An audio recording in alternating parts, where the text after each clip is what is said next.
क्या अब की बार मध्य प्रदेश में भी नहीं बचा पाएगी भाजपा अपनी सरकार? क्या अब की बार मध्य प्रदेश से भी हो सकता है भाजपा का सुपड़ा साफ? क्या अब की बार मध्य प्रदेश में बनेगी कांग्रेस की सरकार?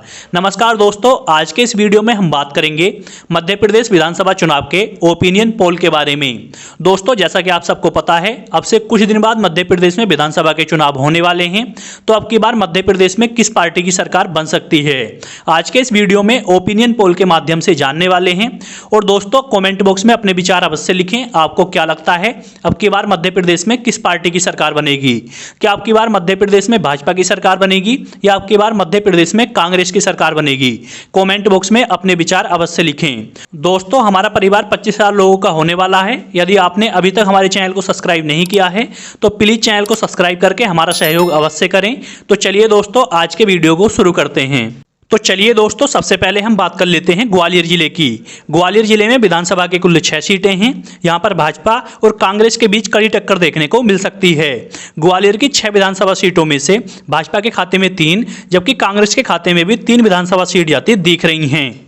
दोस्तों, इसके बाद अगला जिला आता है छतरपुर। छतरपुर की 6 विधानसभा सीटों में से भाजपा के खाते में 2, जबकि कांग्रेस के खाते में 4 विधानसभा सीट जाती दिख रही हैं। यानी कि दोस्तों, छतरपुर जिले में भाजपा को भारी नुकसान का सामना करना पड़ सकता है।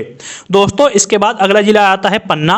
पन्ना की 3 विधानसभा सीटों में से भाजपा के खाते में 1, जबकि कांग्रेस के खाते में 2 विधानसभा सीट जाती दिख रही हैं। यदि दोस्तों हम बात करें सतना जिले की, सतना जिले में विधानसभा की कुल 7 सीटें हैं। यहां पर भाजपा के खाते में मात्र 2, जबकि कांग्रेस के खाते में 5 विधानसभा सीट जाती दिख रही हैं। यानी कि दोस्तों, सतना जिले में भी कांग्रेस को बहुत अधिक फायदा होने वाला है, जबकि भाजपा को भारी नुकसान का सामना करना पड़ सकता है। दोस्तों, इसके बाद अगला जिला आता है दतिया। दतिया में विधानसभा की कुल 3 सीटें हैं। यहां पर भाजपा के खाते में 1, जबकि कांग्रेस के खाते में 2 विधानसभा सीट जाती दिख रही हैं। यदि दोस्तों हम बात करें भिंड की 5 विधानसभा सीटों में से भाजपा के खाते में 2, जबकि कांग्रेस के खाते में 3 विधानसभा सीट जाती दिख रही हैं। दोस्तों, इसके बाद अगला जिला आता है गुना।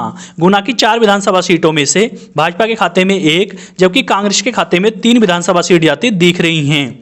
यानी कि दोस्तों, गुना जिले में भी भाजपा को भारी नुकसान का सामना करना पड़ सकता है। दोस्तों, इसके बाद अगला जिला आता है सागर। सागर की 8 विधानसभा सीटों में से भाजपा के खाते में मात्र 2, जबकि कांग्रेस के खाते में 6 विधानसभा सीट जाती दिख रही हैं। यानी कि दोस्तों, सागर जिले में भी भाजपा को भारी नुकसान का सामना करना पड़ सकता है।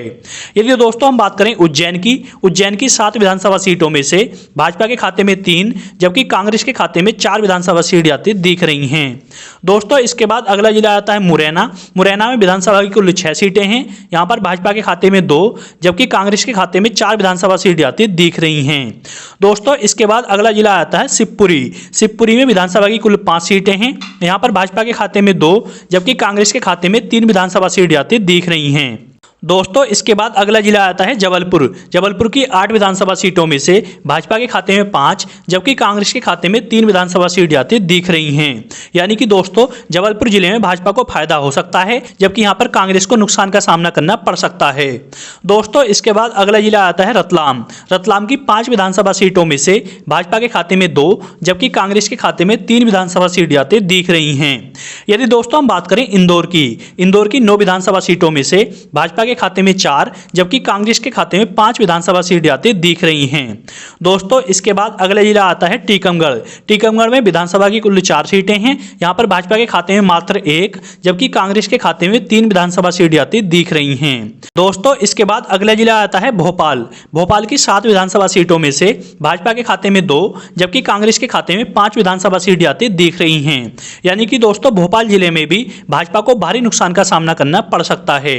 दोस्तों, इसके बाद अगला जिला आता है सिंगरौली। सिंगरौली में विधानसभा की कुल 3 सीटें हैं। यहां पर भाजपा के खाते में 1, जबकि कांग्रेस के खाते में 2 विधानसभा सीट जाती दिख रही हैं। दोस्तों, इसके बाद अगला जिला आता है रीवा। रीवा में 8 विधानसभा सीट हैं। यहां पर भाजपा और कांग्रेस के बीच कड़ी टक्कर देखने को मिल सकती है। रीवा की 8 विधानसभा सीटों में से भाजपा के खाते में 4, जबकि कांग्रेस के खाते में भी 4 विधानसभा सीट जाती दिख रही हैं। दोस्तों, इसके बाद अगला जिला आता है शहडोल। शहडोल में विधानसभा की कुल 3 सीटें हैं। यहां पर कांग्रेस के खाते में 2, जबकि भाजपा के खाते में मात्र 1 विधानसभा सीट जाती दिख रही है। यदि दोस्तों हम बात करें उमरिया में विधानसभा की कुल 3 सीटें हैं। यहां पर भाजपा के खाते में 1, जबकि कांग्रेस के खाते में 2 विधानसभा सीट जाती दिख रही हैं। दोस्तों इसके बाद अगला जिला आता है डिडोरी। डिडोरी में विधानसभा की कुल 2 सीटें हैं। यहाँ पर भाजपा के खाते में 1 जबकि कांग्रेस के खाते में भी 1 विधानसभा सीट जाती दिख रही है। यदि दोस्तों हम बात करें अशोकनगर की 3 विधानसभा सीटों में से भाजपा के खाते में 1 जबकि कांग्रेस के खाते में 2 विधानसभा सीट जाती दिख रही हैं। दोस्तों इसके बाद अगला जिला आता है अनूपपुर की 3 विधानसभा सीटों में से कांग्रेस के खाते में 2 जबकि भाजपा के खाते में मात्र 1 विधानसभा सीट जाती दिख रही है। दोस्तों इसके बाद अगला जिला आता है मंडला में विधानसभा की कुल 3 सीटें हैं। यहां पर भाजपा के खाते में 2 जबकि कांग्रेस के खाते में मात्र 1 विधानसभा सीट जाती दिख रही है। यदि दोस्तों हम बात करें छिंदवाड़ा की 7 विधानसभा सीटों में से भाजपा के खाते में 3 जबकि कांग्रेस के खाते में 4 विधानसभा सीट जाती दिख रही हैं। दोस्तों इसके बाद अगला जिला आता है बालाघाट की 6 विधानसभा सीटों में से भाजपा के खाते में मात्र 2 जबकि कांग्रेस के खाते में 4 विधानसभा सीट जाती दिख रही हैं। यानी कि दोस्तों भाजपा को बालाघाट जिले में भारी नुकसान का सामना करना पड़ सकता है। दोस्तों इसके बाद अगला जिला आता है कटनी की 4 विधानसभा सीटों में से भाजपा के खाते में मात्र 1 जबकि कांग्रेस के खाते में 3 विधानसभा सीट जाती दिख रही हैं। यहां पर भी भाजपा को भारी नुकसान का सामना करना पड़ सकता है।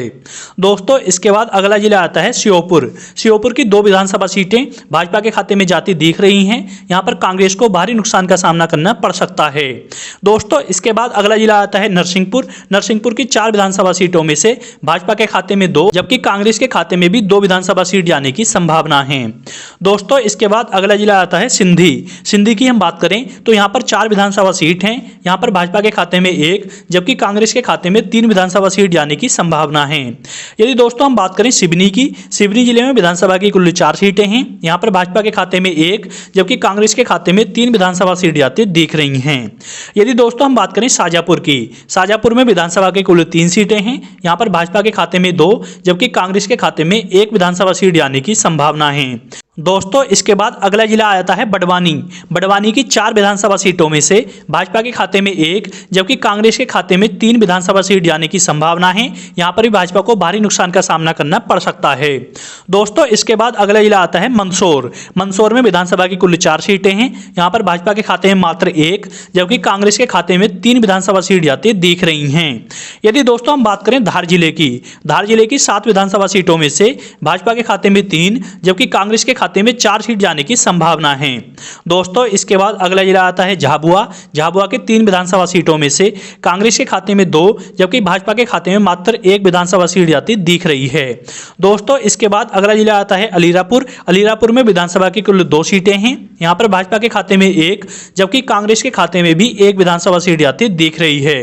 यदि दोस्तों हम बात करें खरगोन की 6 विधानसभा सीटों में से भाजपा के खाते में 2 जबकि कांग्रेस के खाते में 4 विधानसभा सीट जाने की संभावना है। दोस्तों इसके बाद अगला जिला आता है खंडवा की 4 विधानसभा सीटों में से भाजपा के खाते में 2 जबकि कांग्रेस के खाते में भी 2 विधानसभा सीट जाती दिख रही हैं।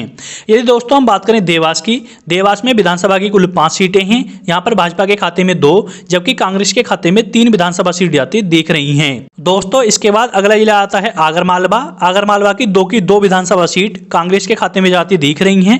यहां पर भाजपा के खाता खुलने की कोई संभावना नहीं है।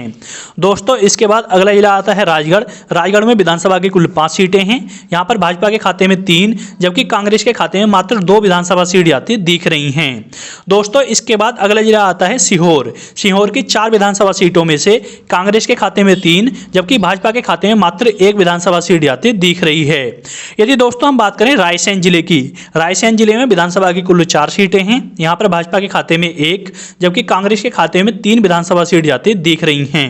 दोस्तों इसके बाद अगला जिला आता है होशंगाबाद में भी विधानसभा की कुल 4 सीटें हैं। यहां पर भाजपा के खाते में 1 जबकि कांग्रेस के खाते में 3 विधानसभा सीट जाती दिख रही हैं। दोस्तों इसके बाद अगला जिला आता है हरदा की 2 विधानसभा सीटों में से भाजपा के खाते में 1 जबकि कांग्रेस के खाते में भी 1 विधानसभा सीट जाती दिख रही है। दोस्तों इसके बाद अगला जिला आता है विदिशा की 5 विधानसभा सीटों में से भाजपा के खाते में 2 जबकि कांग्रेस के खाते में 3 विधानसभा सीट जाने की संभावना है। यदि दोस्तों हम बात करें बैतूल जिले में विधानसभा की कुल 5 सीटें हैं। यहाँ पर भाजपा के खाते में 3 जबकि कांग्रेस के खाते में 2 विधानसभा सीट जाती दिख रही हैं। दोस्तों इसके बाद अगला जिला आता है नीमच की 3 विधानसभा सीटों में से भाजपा के खाते में 1 जबकि कांग्रेस के खाते में 2 विधानसभा सीट जाती दिख रही हैं। यदि दोस्तों हम मध्य प्रदेश की ऑल ओवर सीट यानी कि 230 विधानसभा सीटों के ओपिनियन पोल की बात करें तो यहां पर भाजपा के खाते में 90 जबकि कांग्रेस के खाते में 140 विधानसभा सीट जाती दिख रही हैं। तो दोस्तों आज के इस ओपिनियन पोल के आधार पर हम कह सकते हैं कि अब की बार मध्य प्रदेश में विधानसभा के चुनावों में कांग्रेस पार्टी अपनी सरकार बना सकती है, जबकि यहां पर भाजपा को हार का सामना करना पड़ सकता है। दोस्तों आज के इस ओपिनियन पोल से आप कितने सहमत हैं कमेंट बॉक्स में अवश्य लिखें। तो चलिए दोस्तों आज के वीडियो को यहीं पर समाप्त करते हैं। अगर वीडियो पसंद आए तो वीडियो को लाइक करें और हमारे चैनल को सब्सक्राइब अवश्य कर दें।